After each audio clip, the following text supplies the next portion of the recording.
राधे सभी को, कैसे हैं आप सब। स्वागत करती हूं आपका अपने इस यूट्यूब चैनल में। तो हम कर रहे थे बिजनेस स्टडी क्लास 12 और चैप्टर 9 फाइनेंशियल मैनेजमेंट, ठीक है। और इसके जो हम आज टॉपिक करेंगे ऑब्जेक्टिव ऑफ फाइनेंशियल प्लानिंग, ठीक है। राधे राधे। तो फाइनेंशियल प्लानिंग देखिए क्या होता है। फाइनेंशियल प्लानिंग हमने इसकी कल इंट्रोडक्शन करी थी, मीनिंग करी थी और डेफिनेशन करी थी। मैंने कल आपको बताया था कि हम इस टॉपिक को थोड़ा थोड़ा ही करेंगे। तो आज हम करेंगे ऑब्जेक्टिव। ऑब्जेक्टिव का मतलब क्या होता है, मतलब मेन उद्देश्य क्या होता है फाइनेंशियल प्लानिंग का, ठीक है। मतलब फाइनेंशियल प्लानिंग हमारे लिए क्यों ज़रूरी है एक ऑर्गेनाइजेशन में। ऐसे देखा जाए तो ऑर्गेनाइजेशन भी नहीं, हर एक पर्सन से रिलेट करता है ये फाइनेंशियल प्लानिंग, ठीक है। तो चलिए शुरू करते हैं हम अपना आज का topic objective of financial planning, ठीक है। तो पहला पॉइंट देखिए क्या है, proper utilization of fund. Proper utilization of fund मतलब देखिए जैसे देखा जाए इसमें बताया कि जो फंड है मतलब मनी है उसका प्रॉपर वे में यूटिलाइजेशन मतलब कैसे यूज़ करना है, किस तरीके से यूज़ करना है, कहाँ यूज़ करना है, ठीक है। To use money in the best possible way without waste, ठीक है। मतलब अगर हम देखा जाए तो अगर इस फंड का हम अच्छे तरीके से यूज़ करें, ठीक है, तो कहीं ना कहीं मतलब ये एक वो पैसे कहीं ना कहीं हमारे लिए मतलब बिजनेस में या ऑर्गेनाइजेशन में यूटिलाइज हो रहे हैं, ठीक है। अगर हम बिना प्लानिंग के करते हैं तो कहीं ना कहीं वो हमारे लिए एक वेस्टेज है, ठीक है। एग्जाम्पल देखिए क्या है, a company invest in a new machine to increase a production instead to keeping money idle. मतलब देखिए क्या है, इन्होंने कहा है कि एक कंपनी है नई मशीन परचेज कर रही है, ठीक है। मतलब नई मशीन परचेज कर रही है, इससे क्या पता चल रहा है, मतलब वो इन्वेस्ट कर रही है। क्यों? क्योंकि उनको अपना प्रोडक्शन लेवल बढ़ाना है, ठीक है। अगर जैसे जैसे प्रोडक्शन लेवल बढ़ेगा वैसे ही उनको प्रॉफिट होएगा, ठीक है। और मार्केट में उनके प्रोडक्ट्स की वैल्यू क्या आएगी, दुगना आएगी, ठीक है। और मतलब जैसे दिन में 1000 सॉरी दिन में 100 या 500 गुड्स तैयार होते थे, ठीक है। तो वैसे ही मशीन की हेल्प से कितने तैयार हो जाएंगे, 1000 तक मान के चलो आप, ठीक है। तो इसको हम क्या कहेंगे, प्रॉपर यूटिलाइजेशन ऑफ फंड। मतलब पैसों का अच्छे तरीके से यूज़ करना है, प्रॉपर यूटिलाइजेशन, ओके। तो इससे हमें क्या पता चल रहा है, इससे हमें ये पता चल रहा है कि फंड का हम किस तरीके से प्रॉपर यूटिलाइजेशन कर रहे हैं एक ऑर्गेनाइजेशन के अंदर, ठीक है। तो नेक्स्ट पॉइंट है हमारा balancing risk and cost. Balancing risk and cost देखिए क्या होता है, कहीं ना कहीं जोखिम और लागत, ठीक है, इन दोनों के बीच में बैलेंस बनाए रखना, ओके। देखिए रिस्क तो हमारे लिए रिस्क ही है, ठीक है। अगर हम कहीं पे इन्वेस्ट कर रहे हैं तो कहीं ना कहीं वो भी हमारे लिए रिस्क है, ठीक है। अगर देखा जाए तो हमने जो कॉस्ट सेविंग करके रखा हुआ है, एक कंपनी का एग्जांपल बताती हूँ। जैसे कंपनी को कहा जाता है कि आप इतना कैपिटल मेंटेन करके रखें कि अगर इन फ्यूचर में अगर आपको कोई प्रॉब्लम होती है तो आप उसमें इन्वेस्ट कर सकें, ठीक है। तो कहीं ना कहीं मतलब दोनों के बीच में बैलेंस बनाए रखना। तो नेक्स्ट देखिए क्या है हमारा example, a company take a mix of loan debts and own capital equity to reduce a financial risk. देखिए कहीं ना कहीं इसमें ये बताया गया है कि अगर कंपनी लोन भी लेती है, ठीक है, तो कहीं ना कहीं उनको अगर कम मतलब जैसे पैसे कम भी पड़ जाता है, ठीक है। आपको पता है कंपनी इतना कैपिटल तो मेंटेन करके रखती है अपना बैलेंस, ठीक है। तो कहीं ना कहीं वो अपना भी उसमें अपना कैपिटल भी उसमें इंक्लूड करती है, ठीक है। क्यों? क्योंकि इससे मतलब ये है अगर वो कंपनी ऐसे ना करे तो कहीं ना कहीं उनको ज़्यादा से ज़्यादा एक्सपेंसेस उठाने पड़ेंगे, ठीक है, खर्चे, ठीक है, ज़्यादा कर्जा हो जाएगा उनके ऊपर, ठीक है। तो ये भी कहीं ना कहीं एक तरफ से हमारे फाइनेंस से भी रिलेट करता है, मतलब फाइनेंशियल रिस्क, ओके। इसमें क्या लिखा है, मेंटेन अ लिक्विडिटी। देखिए मेंटेन लिक्विडिटी वही है जो मैंने आपको अभी पॉइंट बताया था कि देखिए liquidity asset to maintain a short term needs. मतलब इतना कैश, ठीक है, मतलब कैश तो इतना रखना ही चाहिए कि आगे कोई अगर शॉर्ट टर्म या कोई हमारे इन फ्यूचर मतलब कोई ज़रूरत पड़ जाए, ठीक है, तो हम उसमें यूटिलाइजेशन कर सकते हैं, ठीक है। एग्जाम्पल देखिए क्या है, keeping a some money in a bank account to pay a daily expenses, okay. मतलब जो डेली एक्सपेंसेस है वो दे सकें, ठीक है। Long term growth and stability. देखिए long term growth and stability का मतलब देखिए क्या है, कहीं ना कहीं कोई भी ऑर्गेनाइजेशन यही सोचता है कि अगर मतलब हम वो ऑर्गेनाइजेशन में इन्वेस्ट कर रहे हैं, तो आज नहीं तो कल वो हमारा ऑर्गेनाइजेशन हमें मतलब मुनाफा ही देगा, ठीक है, हमें उससे फ़ायदा ही फ़ायदा आएंगे, ठीक है। तो नेक्स्ट पॉइंट देखिए हमारे क्या है, long term growth and stability. Long term growth and stability क्या होता है, इसका मतलब है कि बिजनेस लॉन्ग टाइम तक चलना और कहीं ना कहीं स्टेबिलिटी बनाए रखना, ठीक है। एक तरफ से देखा जाए तो इसमें ग्रो मतलब एक तरह से हर एक ऑर्गेनाइजेशन ये सोचती है कि हमारा जो बिजनेस है और ठीक है ऑर्गेनाइजेशन है कहीं ना कहीं फ्यूचर में ग्रो करे, ठीक है। एग्जाम्पल देखिए क्या है, investing and in a research and development of a future expansion. मतलब वही है, अगर हम जितना इन्वेस्ट करते हैं रिसर्च करते हैं उतना ही हमारा बिजनेस क्या होएगा, डेवलप्ड होएगा, ठीक है। कहीं ना कहीं हम फ्यूचर में उससे ज़्यादा प्रॉफिट अर्न कर पाएंगे, ठीक है। तो नेक्स्ट पॉइंट देखिए हमारा क्या है, मैक्सिमाइजेशन प्रॉफिट। मैक्सिमाइजेशन प्रॉफिट देखिए क्या होता है, to increase the profit by planning finance properly. देखिए क्या बताया इन्होंने कि अगर कहीं ना कहीं हम अपने ऑर्गेनाइजेशन में फाइनेंशियल प्लानिंग के अकॉर्डिंग चलें, ठीक है, तो इससे हमें क्या होएगा, एक तो दुगना फ़ायदा होएगा और कहीं ना कहीं हम ज़्यादा से ज़्यादा प्रॉफिट अर्न कर पाएंगे, ठीक है। एग्जाम्पल देखिए क्या है, investing is a profitability project instead in a low return activity, ठीक है। कहीं ना कहीं हम लो रिटर्न एक्टिविटी करते ही रहते हैं अपने ऑर्गेनाइजेशन में, ठीक है। तो कहीं ना कहीं हमें छोटे से ही अगर हम शुरुआत करते हैं तो आगे जाके फ़ायदा ही होता है, ठीक है। ओके, तो देखिए नेक्स्ट पॉइंट हमारा क्या है, इम्प्रूविंग कोऑर्डिनेशन। इम्प्रूविंग कोऑर्डिनेशन देखिए सबसे इंपॉर्टेंट पॉइंट है यह हमारा किसी भी ऑर्गेनाइजेशन का, ठीक है। मतलब अगर हम कोऑर्डिनेशन बना के चलते हैं तो हमारा ना जो बिजनेस है सबसे हाई लेवल पे ग्रो करता है, ठीक है, और प्रॉपर वे में, और कहीं ना कहीं हमारे बिजनेस में स्टेबिलिटी बनी रहती है, ठीक है। ऐसा नहीं है कि हम जब मर्जी आ रहे हैं जब मर्जी जा रहे हैं और बिना सोचे समझे कहीं भी इन्वेस्ट कर रहे हैं, ठीक है। तो आइए देखते हैं कि मतलब कोऑर्डिनेशन का एक फाइनेंशियल प्लानिंग से क्या रिलेशन होता है, ठीक है। देखिए क्या है, to coordination between a different department through a proper finance planning, ठीक है। आपको पता है कंपनी में हमारे डिफरेंट टाइप के डिपार्टमेंट्स होते हैं, ठीक है। तो कहीं ना कहीं उनको उसमें कितना फंड यूज़ करना है, ठीक है, हर एक और डिपार्टमेंट में, ठीक है। एक की बात नहीं करी, सारे डिपार्टमेंट की बात करिए, ठीक है। तो ये एक ओनर का काम होता है, ठीक है, जो हमारे डायरेक्टर्स होते हैं, ठीक है, एमडी होते हैं कंपनी के, वो ये सब सोचते हैं, ठीक है।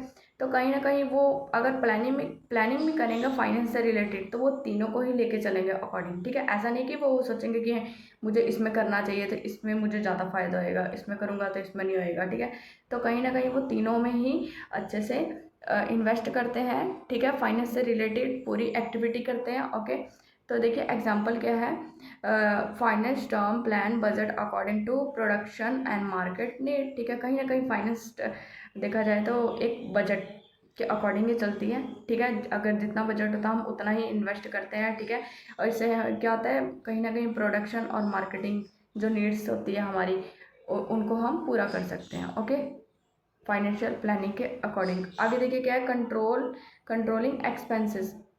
एक्सपेंसेस आपको पता है खर्चे, अगर हम फाइनेंशियल प्लानिंग के अकॉर्डिंग चले तो कहीं ना कहीं हमारे खर्चे भी क्या होंगे, कम होंगे, ठीक है।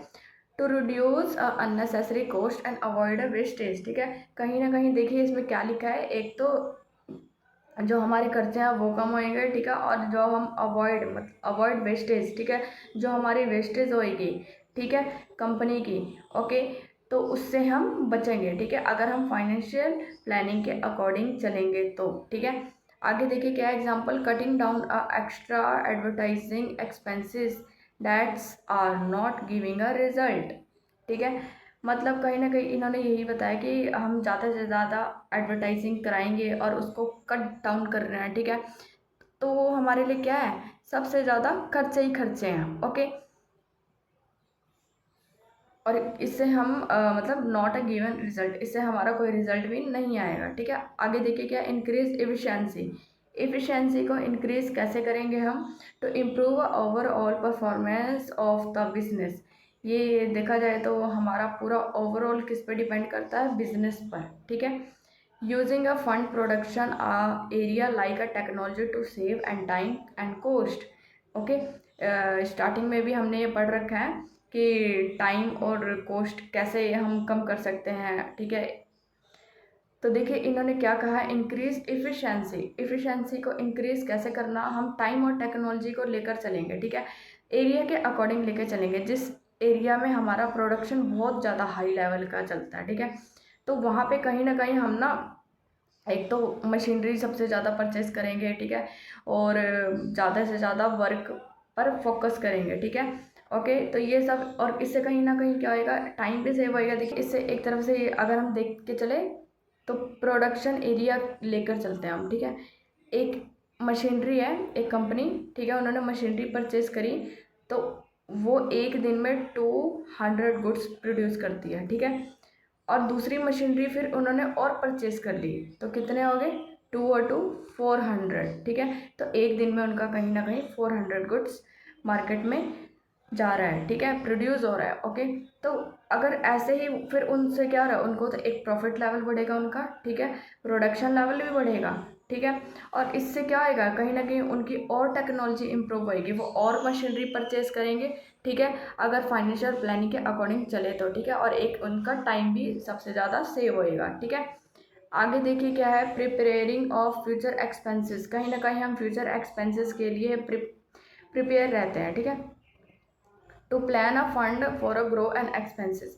कहीं ना कहीं हम देखा जाए तो फ्यूचर के लिए प्लानिंग रखते हैं, ठीक है, कि अगर हम फ्यूचर में अगर हमारे पास खर्चे आ गए तो कहीं ना कहीं हम पैसे, देखिए ऐसा है, अगर हमने कल भी पढ़ा था कि एक पर्सन है, अगर वो उसकी सैलरी 20,000 है, तो उसमें से वो कहीं ना कहीं अपनी 5,000 सेव कर रहा है, ठीक है। क्यों, क्योंकि उसको पता है कि इन फ्यूचर में क्या हो सकता है, कुछ भी हो सकता है, ठीक है, तो कहीं मतलब खर्चे ज़्यादा बढ़ जाए, ठीक है। ओके, तो इससे क्या होएगा, वो मतलब पैसे सेव करके रखा, तो उस पैसों का वो आने वाले टाइम में उसका अच्छे से यूटिलाइजेशन कर सकता है, यूज़ कर सकता है, ठीक है। देखिए क्या है, saving a profit to open a new branch in another city. Example देखिए, एक बहुत अच्छा एग्जाम्पल है, इन्होंने बताया सेविंग प्रॉफिट, जो हमने प्रॉफिट सेव करके रखा है, ठीक है, तो कहीं ना कहीं हम दूसरे ब्रांच, मतलब अदर सिटी में दूसरा ब्रांच ओपन करेंगे, ठीक है। इससे क्या होएगा, मेरी एक कंपनी कहीं और चलती थी और दूसरी कंपनी कहीं और शुरू हो गई, बस। ओके, और इस अगर इससे भी फ़ायदा है मुझे, इससे भी फ़ायदा है, तो मेरा तीसरा ब्रांच भी खुल जाएगा। ओके, तो इससे क्या पता चल रहा है, फ्यूचर एक्सपेंसेस जो फ्यूचर में, सॉरी, फ्यूचर एक्सपेंशन, ठीक है, मतलब देख, अगर देखी जाए तो हर एक कंपनी यही सोचती है कि कहीं ना कहीं हम फ्यूचर में ग्रो करेंगे, हमारा एक और ब्रांच होएगा, ठीक है, एक से फिर अगर इसमें भी इसका भी हमारा प्रोडक्शन लेवल हमें ज़्यादा प्रॉफिट होता है तो मैं एक और तीसरा ब्रांच खोल सकती हूँ, ठीक है। तो इससे कहीं ना कहीं क्या है, फ़ायदा ही होंगे, ठीक है। इसको हम क्या कहेंगे, preparing for a future expansion. Okay, तो नेक्स्ट पॉइंट देखिए हमारा क्या है, अचीविंग फाइनेंशियल गोल। देखिए अचीविंग फाइनेंशियल गोल क्या होता है, एक हर एक ऑर्गेनाइजेशन का अपना अपना गोल सेट होता है, ठीक है। किसी को होता है कि मेरा एक और ब्रांच ओपन है, किसी को होता है हम ज़्यादा प्रॉफिट अर्न करें, टारगेट के अकॉर्डिंग चलते हैं, ठीक है। तो देखिए क्या है, to research a short term long term finance target, ठीक है, हर देखा जाए तो वही बात है, शॉर्ट टर्म और लॉन्ग टर्म दोनों को लेकर चलते हैं टारगेट के अकॉर्डिंग। ऐसा नहीं है कि वो शॉर्ट टर्म है तो हम लॉन्ग टर्म नहीं। तो देखिए एग्जांपल क्या है, saving money to expand a business in the next 5 year. जो हमने मनी सेव करके रखा है, ठीक है, तो कहीं ना कहीं हम नेक्स्ट 5 ईयर तक अपना बिजनेस ग्रो कर सकते हैं, ठीक है, उसमें इन्वेस्ट कर सकते हैं, तो इससे हमें क्या आएगा, फ़ायदा ही फ़ायदा आएगा, ठीक है। तो लास्ट पॉइंट है हमारा कॉन्क्लूजन। मैंने आपको पहले ही बताया कि कॉन्क्लूजन ज़्यादा नहीं तो 1-2 लाइन की आप लिख सकते हो, इसमें से आप कोई सा भी पॉइंट लिख सकते हो पेपर में, ठीक है। Financial planning is important because it help in a proper use of money, reduce a risk, achieving a goals and ensure a long term growth and stability, ठीक है। देखा जाए तो फाइनेंशियल प्लानिंग जो है हमारे लिए बहुत ही इंपॉर्टेंट है, क्योंकि एक तो हमें ये बताती है कि मनी का कैसे यूज़ करना है प्रॉपर वे में, ठीक है, और सबसे ज़्यादा मेन ये चीज़ है कि इससे खर्चे भी हमारे क्या होंगे, कम होंगे। जो हमारा गोल होएगा, एक गोल सेट होता है, कहीं ना कहीं हम उस पर हमारा फोकस उसी पे बना रहेगा, ठीक है, और लॉन्ग टर्म ग्रोथ और स्टेबिलिटी बनी रहेगी, ठीक है। तो नेक्स्ट पॉइंट देखिए हमारा क्या, financial planning help in managing visually ensure ensuring smooth business operation, reduce the risk and achieving long term success. कहीं ना कहीं इसमें भी यही चीज़ बताई गई है कि एक फाइनेंशियल प्लानिंग है तो हमारी हेल्प करती है, किस लिए, कि हमें मनी का किस तरीके से प्रॉपर यूटिलाइजेशन करना है और जो हमारा बिजनेस है बिल्कुल स्मूथली तरीके से चलता है, ठीक है।